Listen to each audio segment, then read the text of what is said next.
तो आज हमारे धरना स्थल पे महाराज जी आए, स्वामी दर्शन भारती जी। हम सभी बहनें मातृशक्ति उनका दिल से स्वागत करते हैं, हृदय से अभिनंदन करते हैं। जोरदार तालियों से स्वामी जी का स्वागत।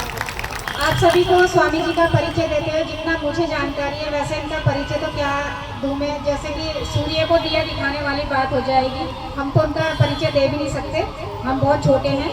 लेकिन ये है कि स्वामी जी, आपने सुना होगा, बहुत चर्चित हमारा विषय रहा है लव जिहाद और लैंड जिहाद का। उत्तराखंड में जितनी भी जान में फंस गए है ना, उन लड़कियों को फिर रेस्क्यू किया जाता है, वापस लिया जाता है। उनको ना तो परिवार वाले उनको अपनाते हैं, क्योंकि जब लड़कियां गलती करती है तो नाराजगी तो होती है परिवार की। तो उस सारे काम को, उस मामले को जो हल करते हैं, वो स्वामी जी प्रदेश में देख रहे हैं। ये एक संक्षिप्त सा मैंने आपको परिचय दिया। बाकी बहुत सारी लड़ाइयाँ ये लड़ते हैं। हमारे बीच में सागर भाई साहब भी आए हैं, जिन्होंने भू कानून जो उत्तराखंड में लड़ाई लड़ रहे हैं, उनका भी जोरदार तालियों से स्वागत। और भाई साहब भी बहुत मदद कर रहे हैं धरने में। इन्होंने ही ओएसडी सर से बात की थी कि भाई अभी तक उन्हें बुलाया नहीं गया है संगठन को वार्ता के लिए, तो इतने दिनों से बहनें यहाँ पे बैठी हैं। आज 8वां दिन है हम लोगों को, 8 दिन से हम यहाँ कर्मिक अनशन पे बैठे हैं। तो स्वामी जी को हम हमारे परिवार के मुखिया भी हैं, मार्गदर्शक भी हैं, और हमेशा वो मातृशक्ति के साथ खड़े रहे हैं, कंधे से कंधा मिलाकर। अभी आपने एक चर्चित विषय सुना होगा, डोईवाला में एक 13 साल की लड़की को फांसी पे लटक के वो मर गई थी। उसमें भी स्वामी जी ने बहुत मतलब पुलिस प्रशासन को बहुत हड़काया, बहुत डांट फटकार लगाई, उस बच्ची के परिवार को न्याय दिलाया।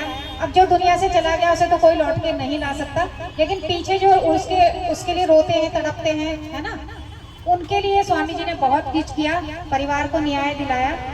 और हम लोग हमेशा इनके सानिध्य में रहते हैं, इनके मार्गदर्शन पे ही चलते हैं।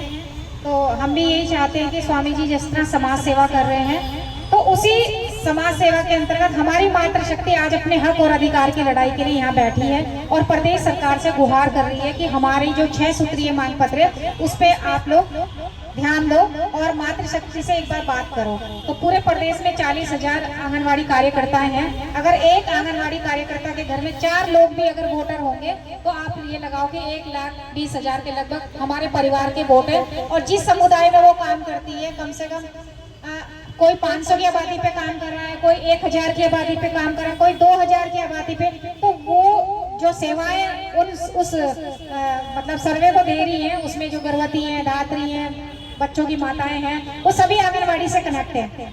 तो कहीं ना कहीं अगर उन्होंने हमारी ना सुनी तो उनको आगामी जो परिणाम है, आगे जो चुनाव आ रहे हैं, उसमें मातृशक्ति का गुस्से को झेलना पड़ेगा। तो अभी से अगर माननीय मुख्यमंत्री धामी जी जो हमेशा कहते हैं कि भाई बेटी बचाओ बेटी पढ़ाओ, महिला सशक्तिकरण की जो बात करते हैं, तो हम भी प्रदेश की बेटियां हैं, मातृशक्ति हैं, तो हमारे बारे में भी उनको सोचना चाहिए। बस स्वामी जी, अपनी बात मैंने आपके सामने रख दी, बाकी आपको हमें देखना होगा।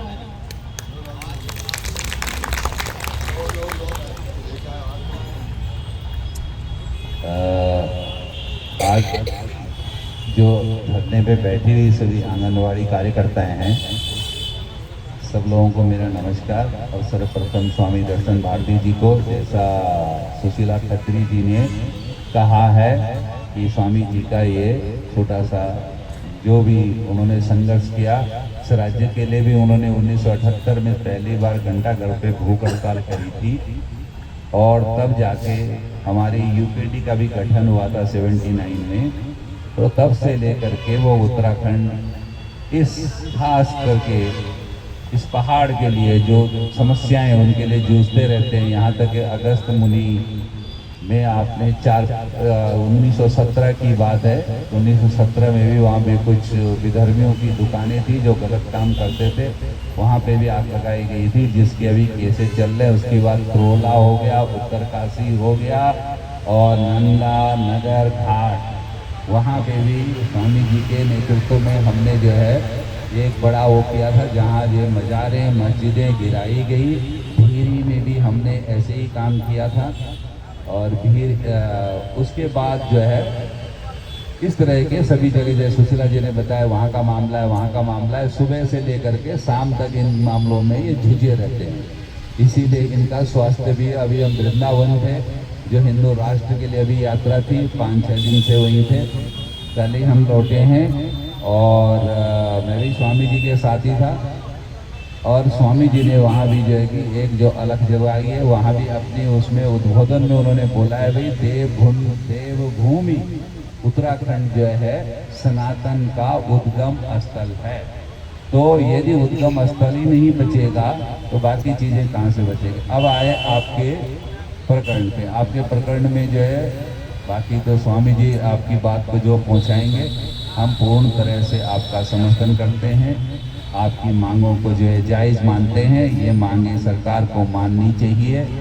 और क्योंकि आप भी सरकार के नुमाइंदे हो एक तरह से, क्योंकि आप जो है जो टीकाकरण है, वैक्सीन है, ये सब बांटने का काम करते हो घर घर जा करके, तो बड़ा आपका जो है ये एक नोबल कार्य आप लोग जो करते हैं, इसका आपको सरकार को संज्ञान लेना चाहिए।